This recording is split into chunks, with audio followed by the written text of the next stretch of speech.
So on a piece of paper, we're going to do the same thing that we did last time with glycolysis, where on the front side of the paper, we are going to write some general notes and bullets.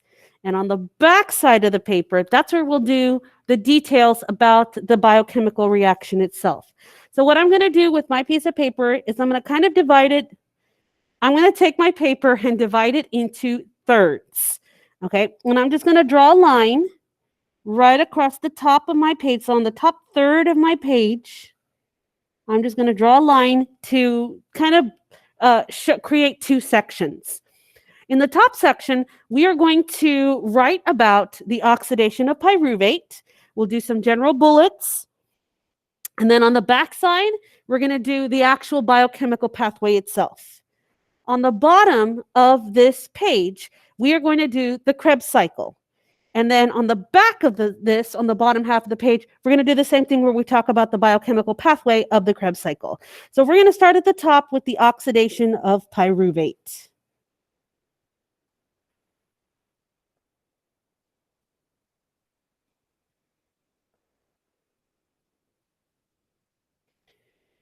All right, so we start just like we did with glycolysis with the overall basics of the process.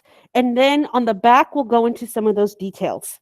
So let's start with what it starts with. The oxidation of pyruvate begins at the end of glycolysis. And so remember, at the end of glycolysis, we ended with 2 pyruvate molecules. Now, sometimes it's called pyruvic acid, okay? But it's the same thing. So this oxidation of pyruvate starts at the end of glycolysis. So we're going to start with our starting substrate is that pyruvate molecule, which is a 3-carbon molecule.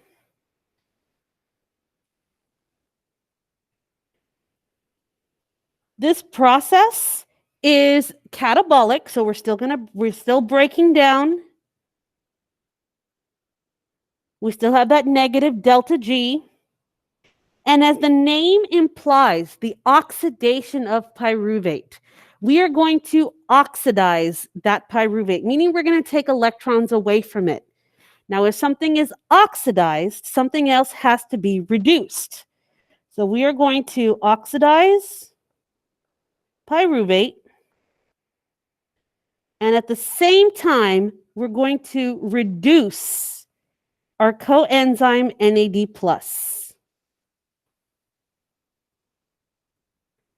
This is occurring in the matrix of the mitochondria, so inside the inner space. And even though I call it a biochemical pathway, it's really not a pathway because there's only one enzyme. It's super, super short. But oxygen does need to be present, so we're going to write that it is aerobic. And I spelled that wrong. Let's try that again. There we go. It is an aerobic process.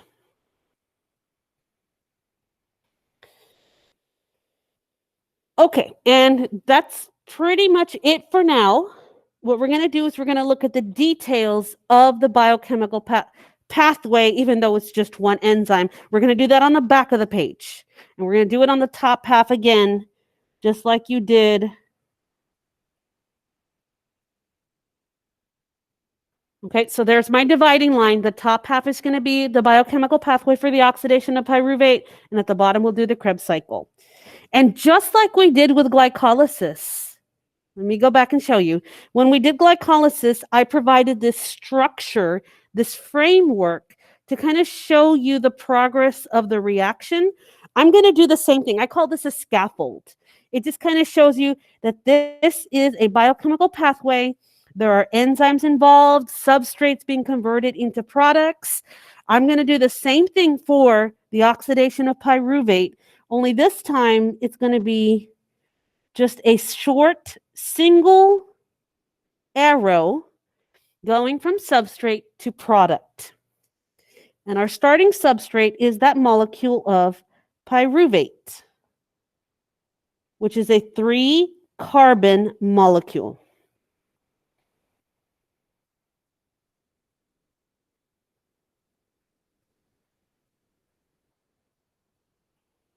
That's what's produced at the end of glycolysis. That pyruvate, there's an enzyme. You don't need to worry about learning the name of the enzyme, though. But there's an enzyme that's going to convert that pyruvate into another molecule called acetyl-CoA.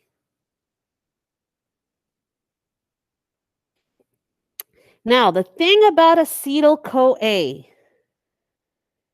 is that it is 2 carbons. So pyruvate went from 3 carbons. We're going to break off that third carbon. We're going to break it off. And what we're left with is another molecule called acetyl-CoA, which is 2 carbons. So where did that carbon go? You breathe it out as carbon dioxide.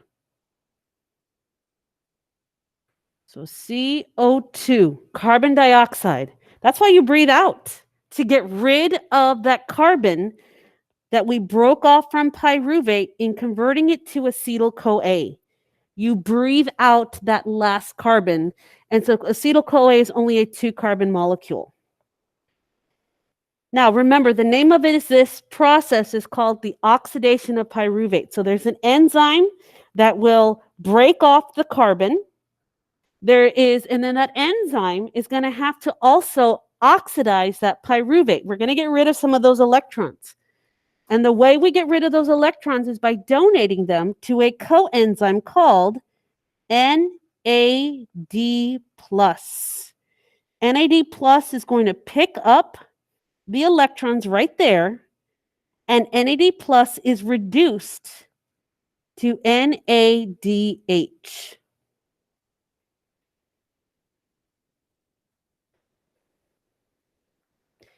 Now, there's other stuff going on in this process, but we are not going to worry about that because that's beyond the scope of what we need to learn.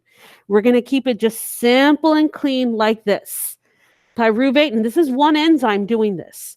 So pyruvate is the substrate, acetyl-CoA is the product.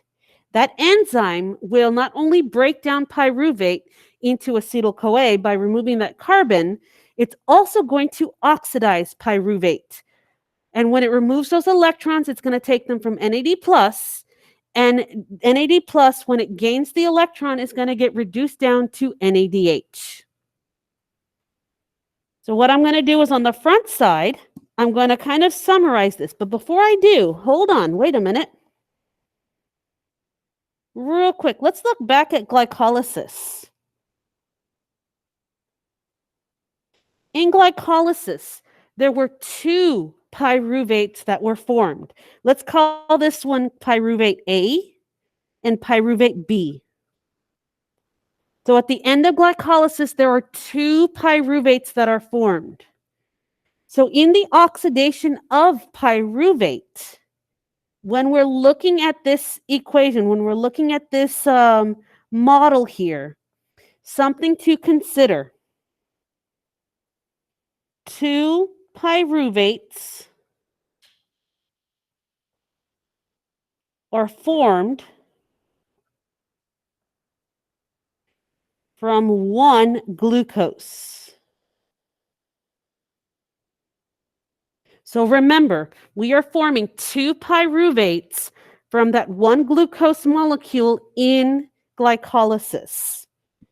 And so when we look at this information here, when we look at this data or this reaction, I want you to keep in mind that the NAD+ that's reduced to NADH and the CO2 that's formed, all of this happens for just the first pyruvate, pyruvate A.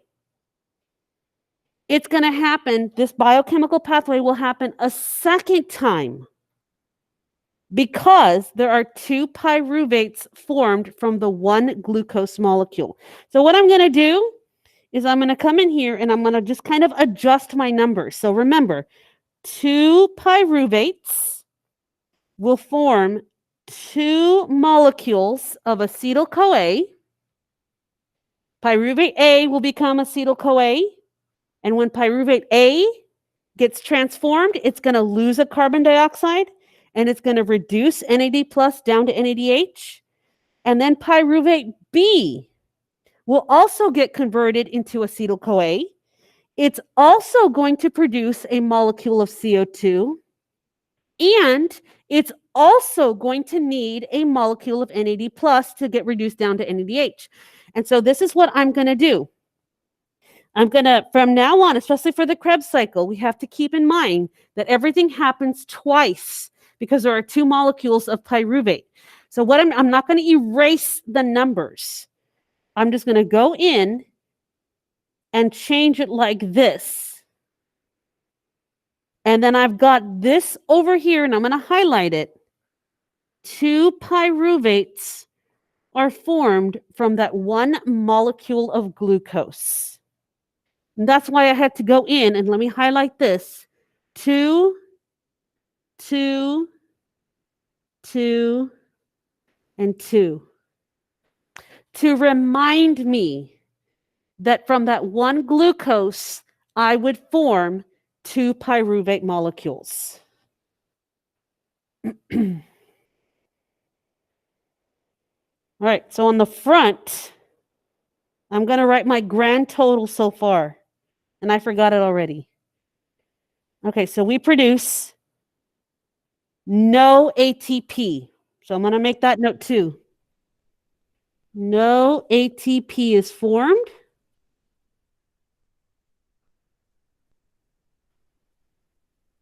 But I did produce two molecules of CO2.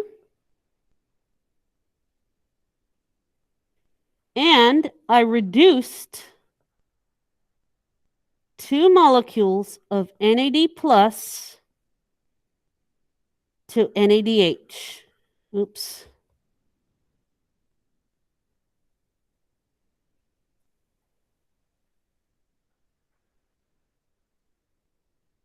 So no ATP is formed. We did form some carbon dioxide, and we are reducing NAD plus to NADH. And that's all you need to know about the oxidation of pyruvate.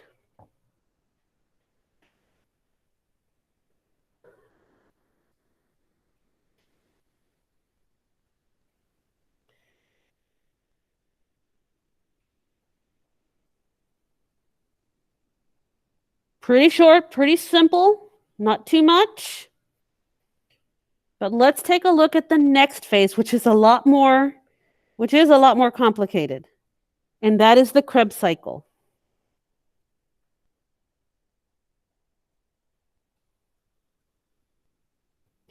Sometimes some textbooks call the Krebs cycle your citric acid cycle.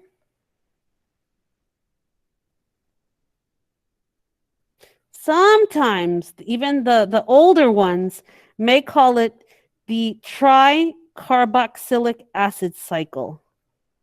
College Board will always give you both names or two of the names, but they more frequently use the Krebs cycle. So that's what I'm going to call it as. Every now and then I still call it the tricarboxylic acid cycle, and every now and then I call it the citric acid cycle. But I'm talking about the same process. This is also going to occur in the matrix of your mitochondria. So we're still in the mitochondria here. And this is going to pick up, this Krebs cycle picks up where the oxidation of pyruvate leaves off. So we are going to start with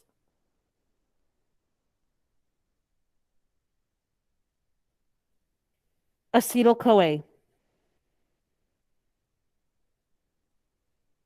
which is a 2-carbon molecule.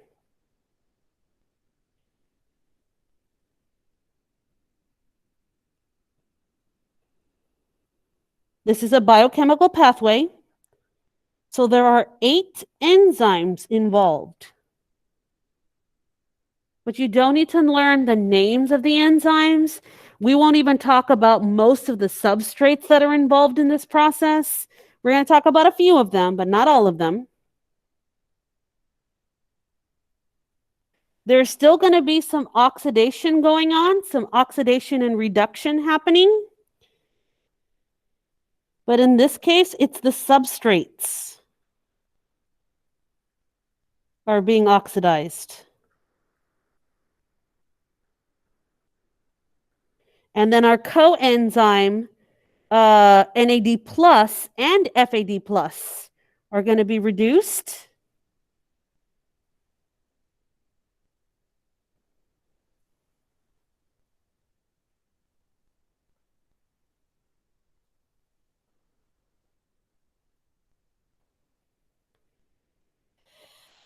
And this process needs oxygen, although you're not going to see oxygen directly interacting with these enzymes.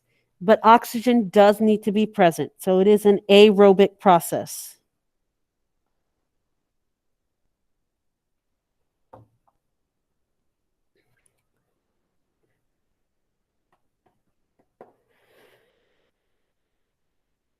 Whew.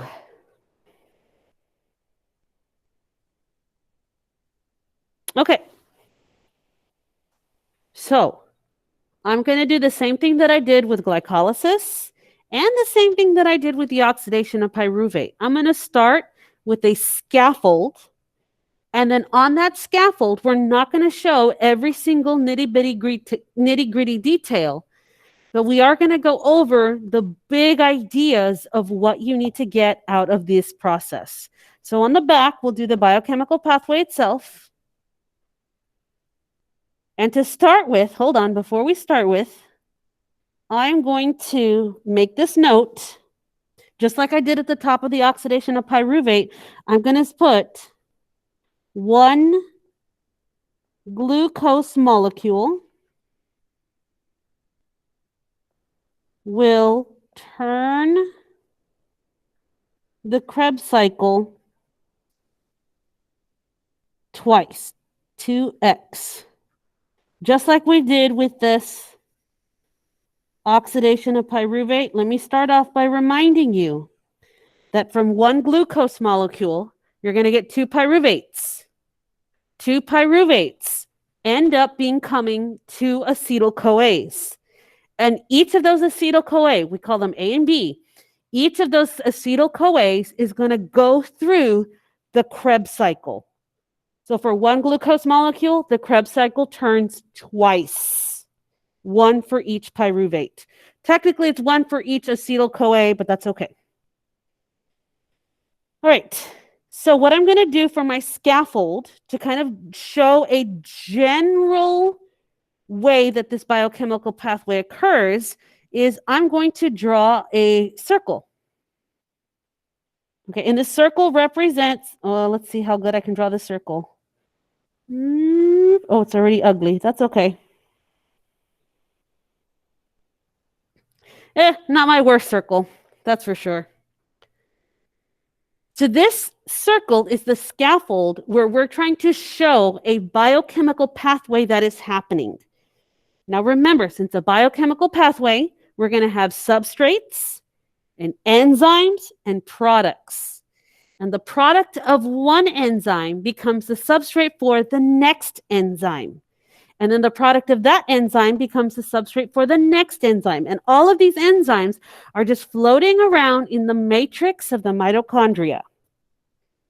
So we're going to start at the beginning, and we're going to take this acetyl-CoA, and it's going to go into the Krebs cycle. So it's going to become part. This is going to become part of the Krebs cycle. It's going to get introduced. And that's where we're going to start this process. So acetyl-CoA, which is a 2-carbon molecule, is going to enter into the Krebs cycle. And I'm going to draw an arrow showing you that it's entering right here. And the way that it enters is that an enzyme will take that acetyl-CoA and combine it with the last molecule that was formed at the end of the Krebs cycle. So this right here shows the enzyme is going to join these two. And the name of that molecule is called oxaloacetate, which is a 4-carbon molecule. Okay, so here is the end product of glycolysis. Let me just draw this a little bit so you can see this. Here's the end product right here. This is a substrate now. That was a product at the end of the previous enzyme. And then an enzyme is going to take, I'm going to put an E here for enzyme. The enzyme is going to take the oxaloacetate and the acetyl-CoA and join them together. That's what the enzyme does. Now, when you take a 2-carbon molecule and combine it with a 4-carbon molecule, let's count our carbons. We have 2 plus 4 is 1, 2, 3, 4, 5, 6. So that first product produced when you combine the acetyl-CoA and the oxaloacetate is a 6-carbon molecule. And I'll just put this as a dot right here. This is now a 6-carbon molecule. And its name is citrate. Or depending on whether or not it's ionized, it can be called tricarboxylic acid, which is why this pathway is sometimes called the citric acid cycle. Krebs cycle. This is named in honor of the guy who discovered it and won a Nobel Prize. I forget his first name, but his last name was Krebs. This is also known as, AKA, the citric acid cycle, because that first 6-carbon molecule that you form is citric acid. This is also sometimes called the tricarboxylic acid, but we're just going to put it as TCA because that's a really long word, TCA cycle. Most of the time, College Board does call this the Krebs cycle, so I'm just going to keep calling it the Krebs cycle. But every now and then, you're going to hear me say citric acid cycle or the tricarboxylic acid cycle. You're going to be like, whoa, what's that? Oh, I'm sorry. I mean the Krebs cycle. It's the same thing. So we get a 2-carbon acetyl-CoA joining with the 4-carbon oxaloacetate, forming that first 6-carbon molecule. And then that 6-carbon molecule is going to go fit into the active site of an enzyme and form another molecule. And this is going to happen 8 times around this pathway. So this is just an enzyme right here. E for enzyme. And it's going to happen 8 times. But you don't need to learn the names of those enzymes, nor do you need to know the names of the products or the substrates, other than acetyl-CoA, because that's our starting substrate, and oxaloacetate, because that's the end product of this biochemical pathway.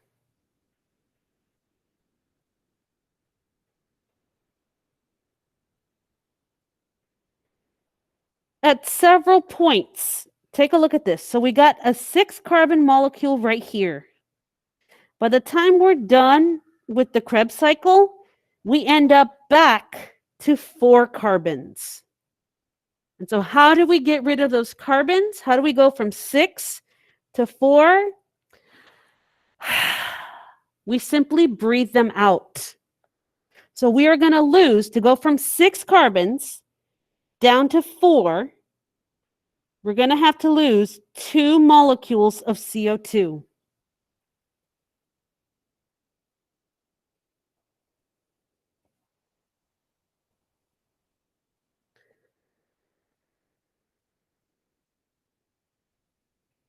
This is what we're going to do. First, I'm going to go through and write down the information for 1 turn of the Krebs cycle. And then when we get to the end, I'm going to go through and I'm going to change my numbers. Because remember that 1 glucose molecule will turn the Krebs cycle twice. So we're going to go through and finish all the numbers here, and then we'll go through and adjust for the second pyruvate molecule. So we're going to lose 2 molecules of CO2. We're going to reduce 3 molecules of NAD+, or reducing down to 3 molecules of NADH.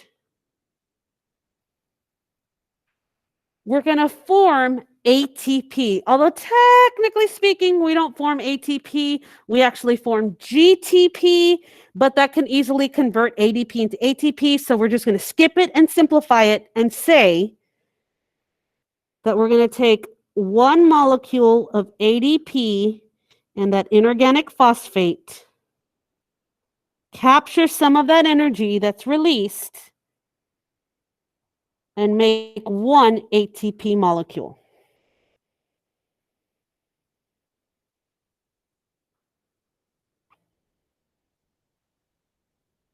And we're also going to see a little bit more oxidation of our substrates happening when we take one molecule of FAD plus and we're going to reduce it to one molecule of FADH2, which is an electron carrier.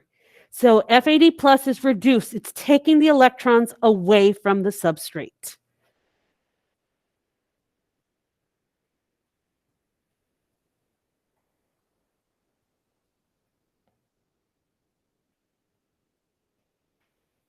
Okay, and that's it for one turn of the Krebs cycle. But keep in mind, one glucose molecule will turn the Krebs cycle twice. So now what I'm going to do is I'm going to go in and adjust all the numbers because there will be two molecules of acetyl-CoA. And each of those acetyl-CoAs will produce two molecules of carbon dioxide. So two for the first acetyl-CoA, two for the second acetyl-CoA, meaning a grand total of 4 carbon dioxides will be produced. Each molecule of acetyl-CoA needs 3 molecules of NAD+ to get reduced to 3 molecules of NADH. So the second acetyl-CoA will also need 3 for a grand total of 6.